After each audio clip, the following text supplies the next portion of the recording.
आज हम करेंगे 10+2 का फिजिकल एजुकेशन का लेसन नंबर 2।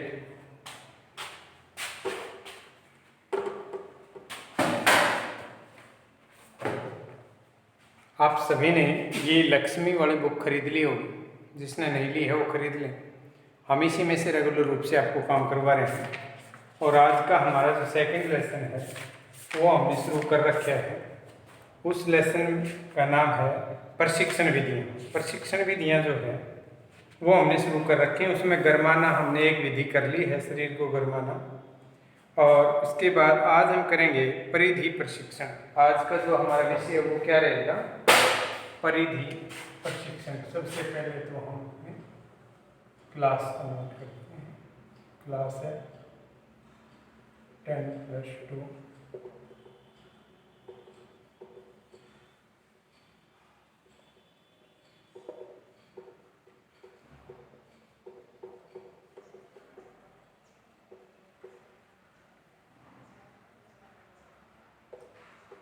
फिजिकल एजुकेशन की हमारी क्लास है आज, और लेसन है हमारा सेकंड है। सेकंड लेसन है प्रशिक्षण विधियाँ। इसमें हमने गरमाना कर लिया। पहली विधि जो है वो गरमाना हमने कर ली है। प्रशिक्षण का मतलब हमने आपको समझा दिया। प्रशिक्षण क्या है? क्रिया करके सिखाना प्रशिक्षण। हर विधि का मतलब तरीका, और गरमाने का मतलब शरीर को किसी कार्य के लिए हिला डुला कर मसल्स को इस तरह से तैयार करना जिससे क्रिया करने में कोई परेशानी हमारे शरीर को ना हो, उसके लिए तैयार करना गरमाना। आज हम जो करेंगे, हमारा आज का टॉपिक है वो है परिधि प्रशिक्षण। ये हमारा लेसन का नाम है। और आज का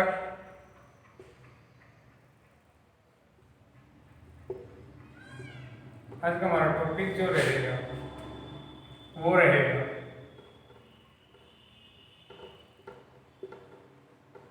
परिधि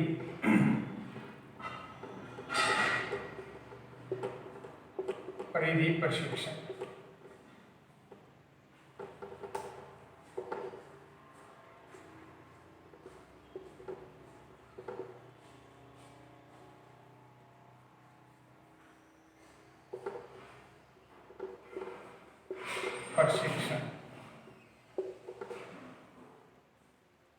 ये प्रशिक्षण देने की एक विधि है परिधि। परिधि का मतलब होता है, इसको सर्किट प्रशिक्षण भी कह देते हैं। ये ध्यान में रखने वाली बात है कि इसको और क्या बोल देते हैं? परिधि प्रशिक्षण या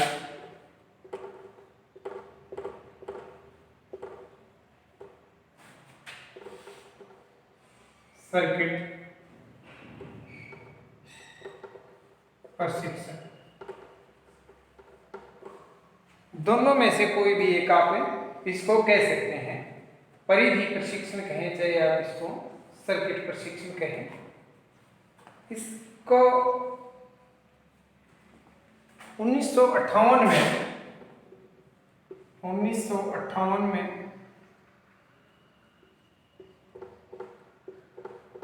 मॉर्गन व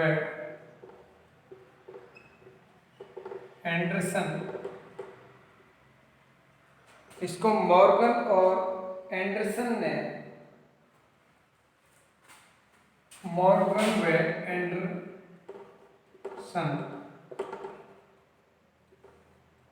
ने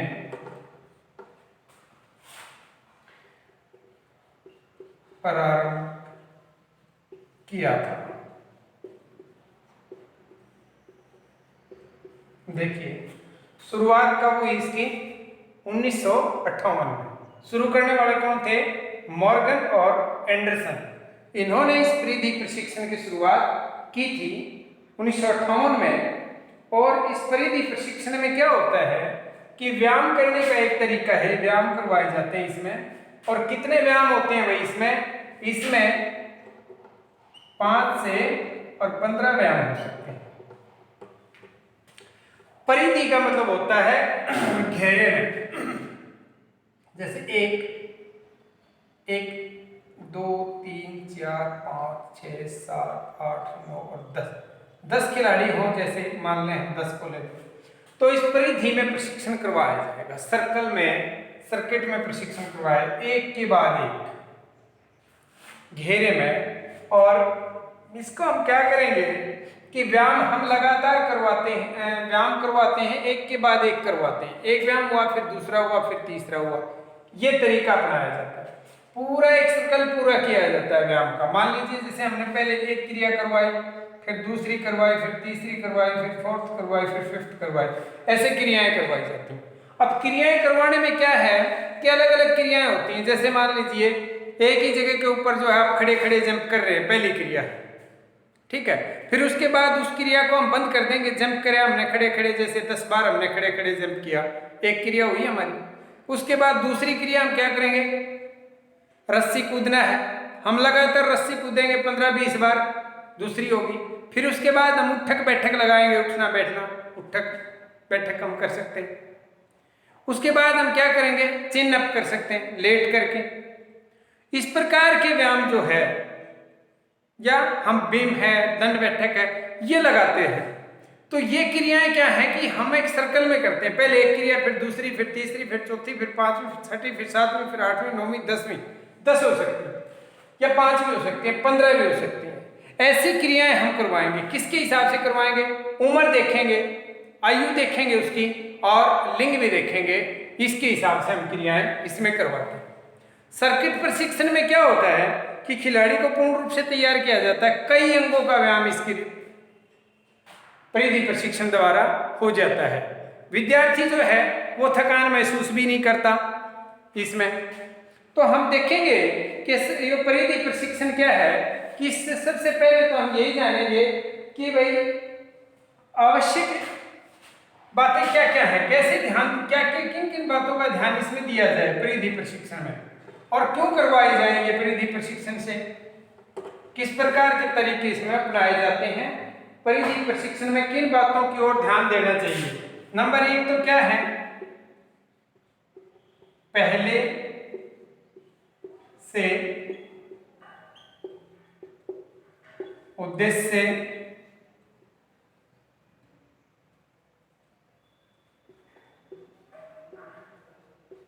निर्धारण कर। देखिए सबसे पहला तो यही है कि पहले से ही उद्देश्य निर्धारित कर लेते हैं। उद्देश्य भी हमने शायद आपको बता दिया होगा, एक बार फिर बता देते हैं। हम कोई भी काम जब करते हैं तो उसका कोई ना कोई उद्देश्य होता है। आप स्कूल क्यों जाते हैं, उसका एक उद्देश्य है, क्योंकि आप स्कूल की किसी एक स्टैंडर्ड क्लास को पास करना चाहते हैं। उसको क्यों पास करना चाहते हैं, उसका भी एक उद्देश्य है। वो उद्देश्य ऐसे है कि आप चाहते हैं कि आप योग्य हो जाएं। आप योग्यता क्यों चाहते हैं, आप योग्यता इसलिए चाहते हैं कि आप योग्य होने के बाद किसी कार्य क्षेत्र में उतरेंगे और वहां आपको काम मिलेगा। काम क्यों करेंगे आप, क्योंकि आपको वहां काम करने से धन की प्राप्ति होगी, आपको पैसे मिलेंगे, और उस धन से, उस योग्यता से कमाए हुए पैसे से आप अपने जीवन को उन्नत बनाएंगे, आपका जीवन सुखमय हो जाएगा। तो हर कार्य के पीछे कोई ना कोई उद्देश्य होता है। तो पहले से उद्देश्य निर्धारित कर लिए जाते हैं इसमें परिधि प्रशिक्षण विधि में, कि भाई किस उद्देश्य को लेकर के हम ये क्रिया करवा रहे हैं। ये उद्देश्य निर्धारित करने का काम पहले करते हैं। नंबर 2 है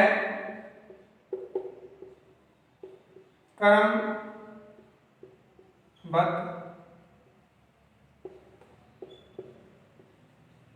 क्रियाएं निश्चित करना। क्रमबद्ध क्रियाएं निश्चित करते हैं हम कि भाई क्रम में पहले क्या करवाएंगे, उसके बाद क्या करवाएंगे, उसके बाद क्या करवाएंगे। खिलाड़ियों को पहले से ही बता दिया जाता है। प्रशिक्षण जिनको दिया जाता है उनको क्रमबद्ध से बताया जाता है कि पहले ये क्रिया करनी है आपको, उसके बाद ये करनी है, उसके बाद ये, उसके बाद ये। ऐसे हम इसको क्रमबद्ध क्रियाओं के माध्यम से हम करते हैं। ये ध्यान रखने वाली बात है। नंबर 3 है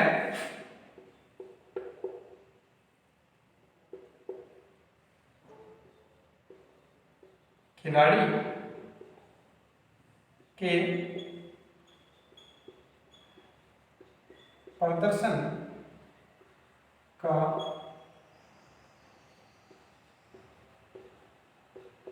रिकॉर्ड रखा जा सकता है। भाई नंबर 3 है, ध्यान रखने वाली बात इसमें कि भाई रिकॉर्ड रखा जा सकता है खिलाड़ी का। खिलाड़ी का हमारे पास रिकॉर्ड होगा कि वो पहले दिन कितनी क्रिया कर रहा था, आने वाले टाइम में उसने कितनी क्रिया की, क्या उसमें बदलाव आया। ये चीज ध्यान रखने के लिए खिलाड़ी के प्रदर्शन का हम क्या रखते हैं, रिकॉर्ड रखते हैं, ताकि खिलाड़ी जो है हमें पता चले कि खिलाड़ी किस प्रकार से अपना काम जो है वो प्रदर्शन को बढ़ा रहे हैं या उसमें कितनी प्रोग्रेस हुई है, वो चीज हमें बताने का काम ये करती है। यहाँ हमारा नंबर 3 पॉइंट है, ये है।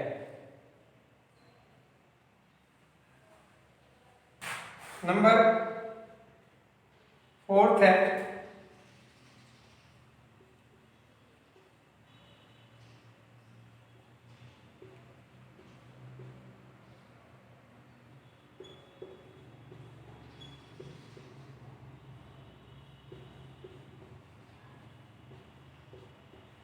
हम कार्य क्षमता में वृद्धि कैसे करवाएंगे। पहले कोई क्रिया कर रहे हैं, टाइम ज्यादा लगा रहे हैं उसमें, तो क्या करेंगे, उसकी कार्य क्षमता में वृद्धि करेंगे। इससे हमें पता चलेगा कि उसकी कार्य क्षमता में वृद्धि हुई है या नहीं हुई है। वृद्धि हुई है तो कितनी हुई है, ये भी हमने ध्यान रखना है। और नंबर 5 क्या है,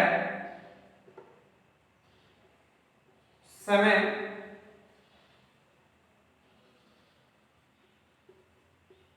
अंतराल को कम करना। देखिए, जो परिधि प्रशिक्षण में जो व्यायाम किए जाते हैं ना, एक बार कोई व्यायाम किया हमने, उसके बाद उसमें टाइम कितना टाइम लगा, उसके बाद अगले में कितना टाइम लगा, पूरे सर्कल में कितना टाइम लगा वो, और एक क्रिया से दूसरी क्रिया में पहुंचने में कितना टाइम लगा, समय अंतराल को कम किया जाता है इसमें। तो ये कुछ एक पॉइंट है जिनको ध्यान में अगर रखा जाए तो हम साफ साफ हमें ये पता चलेगा कि सर्किट प्रशिक्षण विधि हमारी जो करवाई जा रही है उसमें क्या क्या चीजें हमने ध्यान में रखी हैं और वो चीजें हम पूरी कर पा रहे हैं या नहीं कर पा रहे हैं। ये चीजें जो है वो है इसमें ध्यान रखने वाली बातें हैं कि किन किन चीजों का ध्यान इसमें इस सर्किट प्रशिक्षण विधि में हमें रखना चाहिए। उसके बाद है हमारा सर्किट प्रशिक्षण विधि में व्यायाम जो है वो कौन कौन से हैं।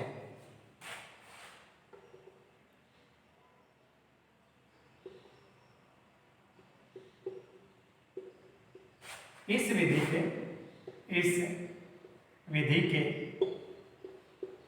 व्यायाम कौन कौन से व्यायाम आते हैं इस विधि में, वो हम इसमें जानेंगे। सबसे पहले नंबर 1 पर है उठक बैठक लगाना। उठक बैठक लगाना पहली क्रिया हो सकती है। नंबर 2 है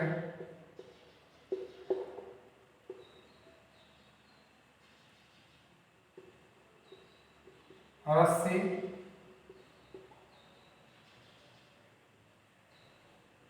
कूदना। नंबर 3 है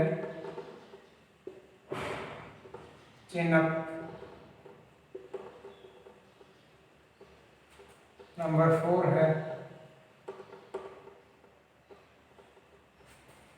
क्या करना है, चिन अप है, पुशअप है।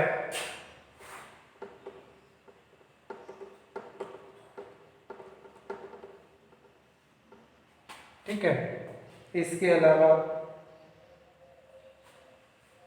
नंबर 5 है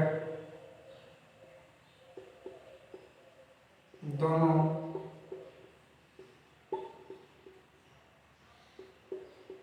पैरों से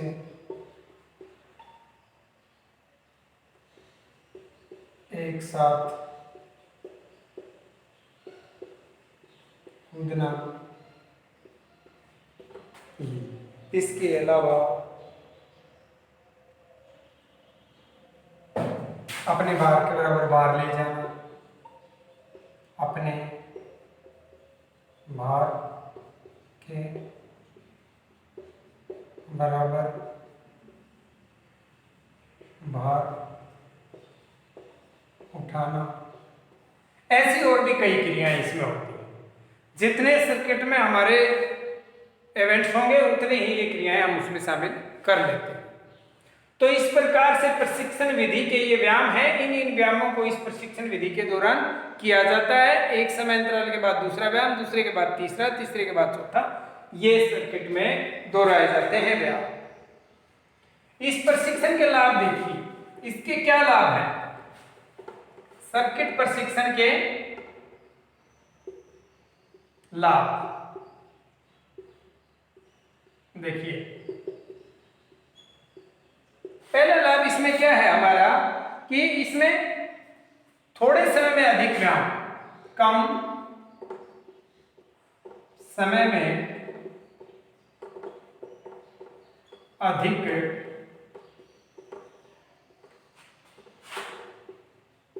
व्यायाम। देखिए, कम समय में अधिक व्यायाम, इसका मतलब क्या है? समय कम लगता है और व्यायाम हमें अधिक कर लेते हैं, क्योंकि क्या है इसमें एक के बाद दूसरा, दूसरे के बाद तीसरा। नंबर 2 है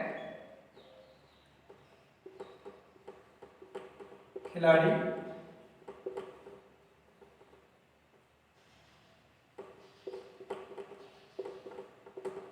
प्रशिक्षण में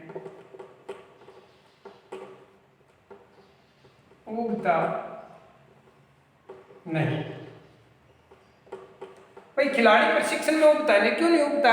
एक ही प्रकार की क्रियाएं अगर लगातार करवाएंगे हम खिलाड़ी से तो खिलाड़ी उग जाएगा प्रशिक्षण के दौरान, लेकिन इसमें नहीं उगता। कारण है इसका, क्योंकि इसमें एक क्रिया लगातार नहीं करवाते हम। एक क्रिया तुरंत उसके समय कुछ समय बाद क्रिया को बदल देते हैं, उसके बाद अगली क्रिया, उसके बाद अगली क्रिया। तो प्रशिक्षण के दौरान खिलाड़ी उगता नहीं है, ये भी इसका एक लाभ है। नंबर 3 है शक्ति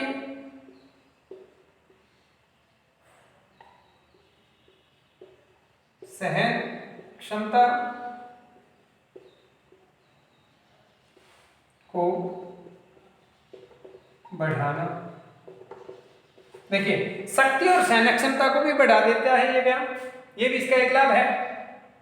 क्योंकि शक्ति बढ़ेगी, हमारे शरीर की क्रियाएं अगर बार बार शरीर क्रिया करेगा तो उसकी शक्ति बढ़ेगी हमारी मसल्स की, और सहन क्षमता, सहन करने की क्षमता भी आ जाएगी। क्योंकि ये सर्कल हम जो है सर्कल विधि में 1 बार 2 बार 3 बार ऐसे लगातार करते हैं हम इसको, समय बढ़ाते रहते हैं, अंतराल कम हो जाता है और प्रशिक्षण जो है वो उसके बारंबारता बढ़ जाती है। समय कम कर देते हैं, जैसे जैसे प्रशिक्षण हमारा अच्छा उत्तम हो जाता है तो समय हमारा क्या हो जाता है, कम हो जाता है सर्किट का, और बारंबारता उसकी बढ़ जाती है। 1 बार करवा रहे हैं, 2 बार 3 बार 4 बार 10 बार 15 बार करवा लेते हैं, ये भी इसका एक लाभ है। और नंबर 4 है एक ही समय में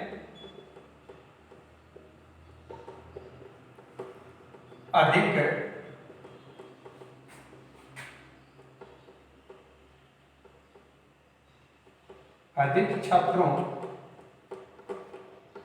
को प्रशिक्षण दिया जा सकता है। देखिए, एक ही समय में कई को, क्योंकि वो सर्कल में जो है ना बहुत सारे स्टूडेंट्स को हम खड़ा कर सकते हैं, छात्रों को खड़ा कर सकते हैं, और एक ही समय में एक जैसी क्रियाओं को सभी विद्यार्थी एक साथ दोहराते हैं। नंबर 5 है इसमें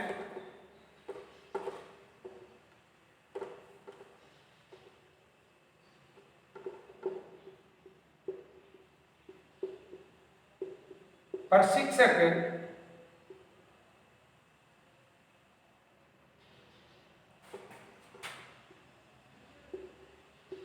भली भांति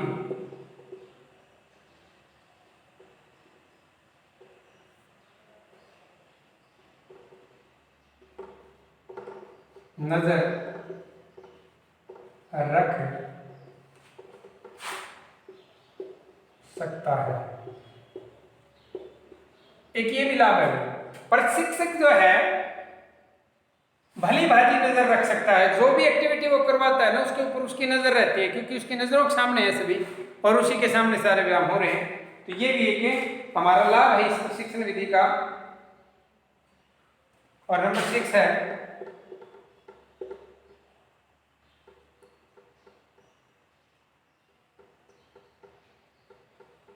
पूर्ण शरीर का विकास हो जाता है। देखिए, पूर्ण शरीर का विकास हो जाता है क्योंकि हर एक्टिविटी, हाथों की, पैरों की, कमर की, हर एक्टिविटी जो है, गर्दन की हर एक्टिविटी इसमें शामिल की जाती है, इसलिए पूर्ण शरीर का विकास इससे हो जाता है। ये भी इसका एक खास लाभ है, क्योंकि इससे पूरा शरीर जो है वो एक साथ में व्यायाम हो जाता है। नंबर 7 है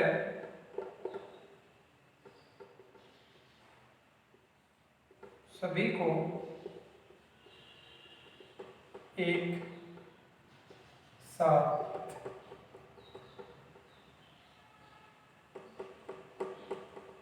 प्रशिक्षण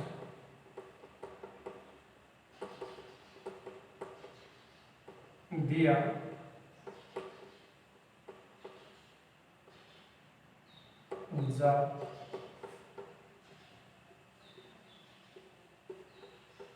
जा सकता है।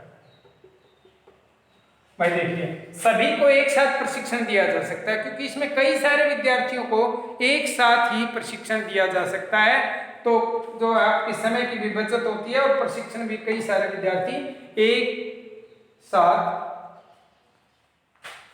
दे सकता है प्रशिक्षण देने वाला प्रशिक्षक। तो ये इसके कुछ लाभ थे। आज हमने जाना प्रशिक्षण विधि जो है, जो कौन कौन सी विधियां हैं, ये लेसन है हमारा प्रशिक्षण विधि, और इसमें परिधि प्रशिक्षण को हमने जाना। इसको सर्किट प्रशिक्षण भी कहते हैं। इसकी शुरुआत 1800, आप ध्यान देंगे कि इसकी जो परिधि प्रशिक्षण की शुरुआत है वो हुई है हमारी 1958 में। ये परिधि प्रशिक्षण किसने दिया? मॉर्गन और एंडरसन ने दिया था, और उन्होंने कुछ सर्किट में कुछ इस प्रकार के व्यायाम शामिल किए जिससे कि प्रशिक्षण देने वाले को भी बहुत ज़्यादा लाभ होता है, क्योंकि कई सारे विद्यार्थियों को एक साथ प्रशिक्षण दे सकता है, वो उन पर नज़र रख सकता है, और प्रशिक्षण लेने वालों को भी लाभ है क्योंकि वो एक साथ रेगुलर रूप से पूरे शरीर की एक्टिविटी एक ही जगह पर रहते हुए कर लेते हैं। तो ये प्रशिक्षण विधि का हमारा लेसन 2, उसमें आज का विषय था हमारा परिधि प्रशिक्षण या सर्किट प्रशिक्षण। आशा है आपने अच्छी तरह से समझ लिया होगा। फिर भी कोई दिक्कत रहती है तो आप अवगत करवा सकते हैं। आज के लिए इतना, बाकी अगली क्लास होगी तब करें।